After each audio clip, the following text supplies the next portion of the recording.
بسم اللہ الرحمن الرحیم۔ شروع کرتا ہوں اللہ کے نام سے جو بڑا مہربان اور نہایت رحم والا ہے۔ اردو وائس کے معزز خواتین و حضرات، اگر آپ اس چینل پر نئے آئے ہیں تو ہمارا چینل سبسکرائب کریں اور ساتھ ہی لگے بیل آئیکن کے بٹن کو دبائیں تاکہ ہر آنے والی نئی ویڈیو کا نوٹیفیکیشن آپ کو مل سکے۔ آج جو واقعہ ہم آپ کے لیے لے کے آئے ہیں، ایک بادشاہ اور ایک درویش کی کہانی ہے۔ کسی علاقے میں ایک بادشاہ رہتا تھا۔ بادشاہ خوش نہیں تھا، وہ خوش رہنا چاہتا تھا اور خوشی کی تلاش میں مارا پھرتا تھا۔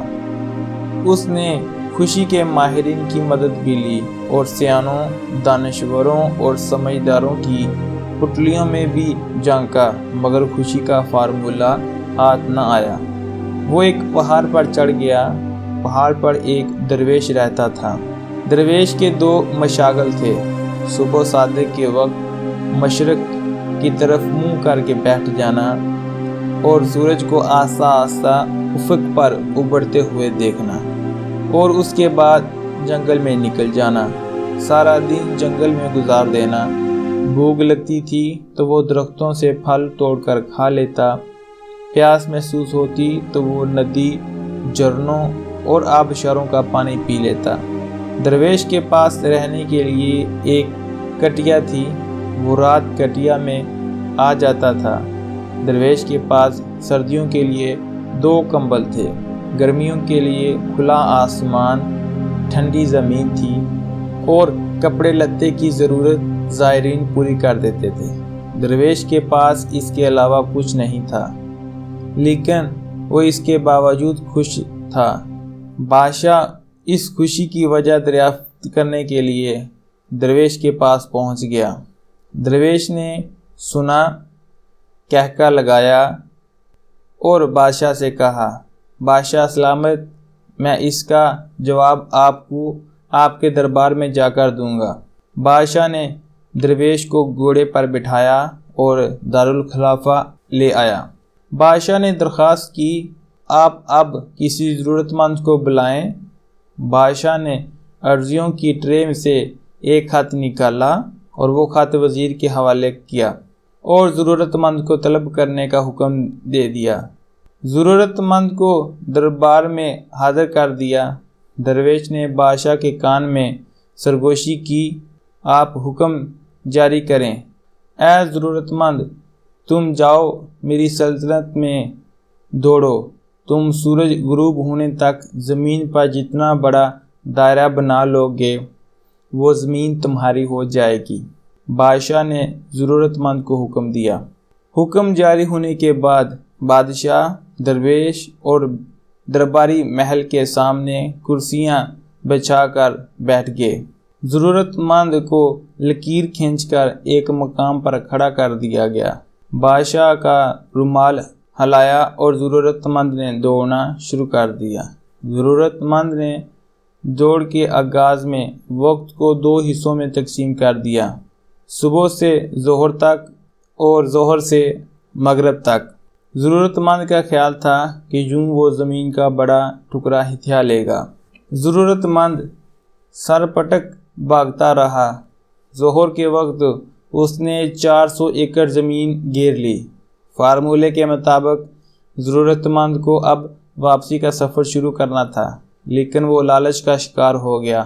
اس نے سوچا، اگر اپنی سپیڈ بڑھا لوں تو میں عصر تک 100 ایکڑ زمین مزید گھیر لوں گا، اور میں اگر اسی سپیڈ سے واپسی کے لیے دوڑوں تو میں مغرب تک واپس پہنچ جاؤں گا۔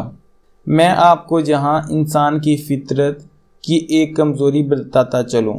انسان لالچی ہے اور لالچ میں 2 درجن خامیاں ہیں، لیکن اس کی سب سے بڑی خامی کا تعلق انسانی ذہن کے ساتھ ہے۔ اللہ تعالیٰ نے انسان کو تخمینہ لگانے، کیلکولیشن کرنے کی صلاحیت سے نواز رکھا ہے۔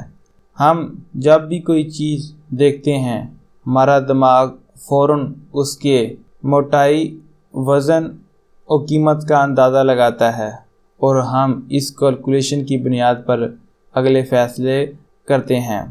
مگر ہم جب لالچ میں آتے ہیں تو ہمارا دماغ ایک عجیب کیمیکل پیدا کرتا ہے۔ یہ کیمیکل ہماری کیلکولیشن کی صلاحیت کو تباہ کر دیتا ہے اور جو ہم غلط فیصلے کرنے لگتے ہیں۔ آپ فراڈیوں کے ہاتھ عمر بھر کی کمائی لٹانے والے لوگوں کی کہانیاں سنیں۔ آپ کہانی سننے کے فوراً بعد کہیں گے تم پڑھے لکھے سمجھدار انسان ہو، تم یہ اندازہ نہیں لگا سکے۔ لوہا کبھی سونا نہیں بن سکتا۔ یہ جو شخص ٹیکسی پر تمہارے پاس آیا تھا وہ تمہیں 5 کروڑ کی زمین 2.5 کروڑ میں کیسے دے سکتا ہے؟ اور یہ دکان مارکیٹ میں کروڑوں روپے کی ہے اور وہ 10 لاکھ روپے میں کیسے مل سکتی ہے؟ اور مٹھائی سے شوگر کا علاج کیسے ہو سکتا ہے؟ اور اتنی خوبصورت لڑکی امریکہ سے پاکستان آ کر تم جیسے میٹرک فیل لڑکے سے کیوں شادی کرے گی؟ فراڈ کا نشانہ بننے والا عموماً یہ جواب دیتا ہے، بھائی جان وہ جادوگر تھا، اس نے میری عقل پر پردہ ڈال دیا تھا۔ فراڈیا جادوگر نہیں تھا، جادوگر لالچ تھی، اور لالچ سے پیدا ہونے والا وہ کیمیکل تھا جو انسان کی عقل پر پڑ جاتا ہے اور یوں اچھا بھلا سمجھدار شخص ماموں بن جاتا ہے۔ میں واپس زمین گیرنے والے شخص کی طرف آتا ہوں۔ لالچ نے اس کی عقل پر بھی پردہ ڈال دیا تھا، اس کی کیلکولیشن بھی غلط ہو گئی۔ وہ مزید زمین کی لالچ میں اثر تک بھاگتا رہا۔ سورج نے جب تیزی سے واپسی کا سفر شروع کیا تو اس شخص کو اپنی غلطی کا احساس ہوا۔ وہ پلٹا اور واپسی کے لیے دوڑ لگائی، لیکن دیر ہو چکی تھی۔ وہ اب مغرب سے قبل واپس نہیں پہنچ سکتا تھا۔ اس کے پاس اس وقت 2 آپشن تھے۔ وہ اپنی ہار مان لیتا، دوڑنا بند کر لیتا اور چپ چاپ گھر واپس چلا جاتا، جہاں پھر جیتنے کے لیے سر توڑ کوشش کرتا۔ وہ دوسرے آپشن پر چلا گیا۔ میں آپ کو یہاں انسان کی ایک اور خامی بھی بتاتا چلوں۔ کامیابی میں سر توڑ محنت ہمیشہ تیسرے نمبر پر آتی ہے۔ پہلا نمبر پلاننگ اور دوسرا نمبر صلاحیت کو حاصل ہوتا ہے۔ آپ کی منصوبہ بندی غلط ہے۔ آپ پہاڑ پر کھجور لگانا چاہتے ہیں جہاں صحرا میں چاول اگانا چاہتے ہیں، تو خواہ کتنی ہی محنت کر لیں آپ کی کامیابی کے امکانات بہت کم ہوں گے۔ دوسرا، آپ میں اگر صلاحیت نہیں، آپ نے اگر باقاعدہ ٹریننگ حاصل نہیں کی، آپ نے اگر ٹاسک کی تیاری نہیں کی، تو بھی آپ خواہ کتنے ہی سر توڑ محنت کر لیں آپ کامیاب نہیں ہو سکتے۔ زمین گیرنے والا بھی منصوبہ بندی اور صلاحیت دونوں سے عاری تھا، چنانچہ اس نے دوسرا فیصلہ بھی غلط کیا۔ اس نے سر توڑ کوشش کی ٹھان لی، بھاگنے کی سپیڈ بڑھا دی۔ وہ بری طرح تھکاوٹ کا شکار تھا، لیکن اس کے باوجود دیوانہ وار دوڑ رہا تھا۔ وہ وقت پر پہنچنے کی کوشش میں اپنی سپیڈ بڑھاتا رہا، جہاں تک کہ اس کے پھپھڑے پھٹ گئے، اس کے منہ سے خون جاری ہو گیا، لیکن وہ اس کے باوجود بھاگتا رہا۔ بالآخر وہ بادشاہ تک پہنچ گیا، لیکن گول پر پہنچنے کے بعد اس نے لمبی ہچکی لی، زمین پر گرا، تڑپا اور اپنی جان افریدی کے حوالے کر دی۔ وہ زمین جیت گیا تھا، لیکن زندگی ہار گیا۔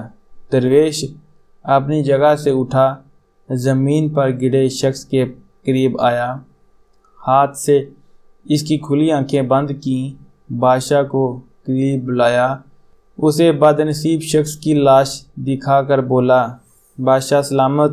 عرض کہ بیپاری کبھی خوش نہیں رہ سکتا۔ یہ شخص مجھ سے بہتر زندگی گزار رہا تھا۔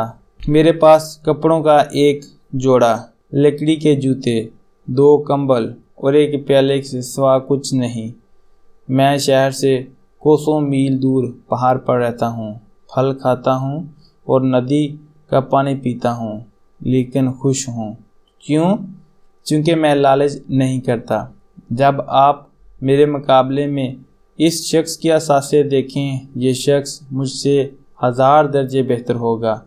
اس کے پاس مکان بھی ہوگا، بیوی بچے بھی ہوں گے، کپڑے بھی ہوں گے، سواری بھی، دال اناج بھی، زمین جائیداد بھی، لیکن اس کے باوجود زمین پر گرا مر گیا۔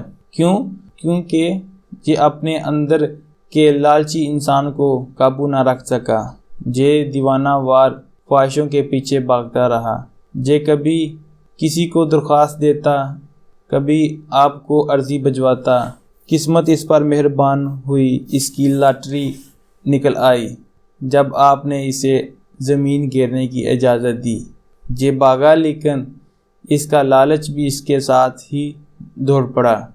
یہ اگر سمجھدار ہوتا، یہ اگر درمیان میں قناعت کر لیتا، رک جاتا، یہ جو حاصل ہو گیا اس پر اکتفا کر لیتا، یہ شکر ادا کرتا اور زندگی کو انجوائے کرنا شروع کر دیتا، تو یہ نعمت اس کے لیے کافی ہوتی اور آج یہ زندہ ہوتا۔ ہم امید کرتے ہیں کہ آج کی ویڈیو آپ کو اچھی لگی ہوگی، اور مزید معلوماتی ویڈیو دیکھنے کے لیے ہمارا چینل سبسکرائب کریں اور ساتھ ہی لگے بیل آئیکن کے بٹن کو دبائیں۔ ہمیں دیں اجازت، پھر ملیں گے ایک اچھی ویڈیو کے ساتھ۔ اللہ حافظ۔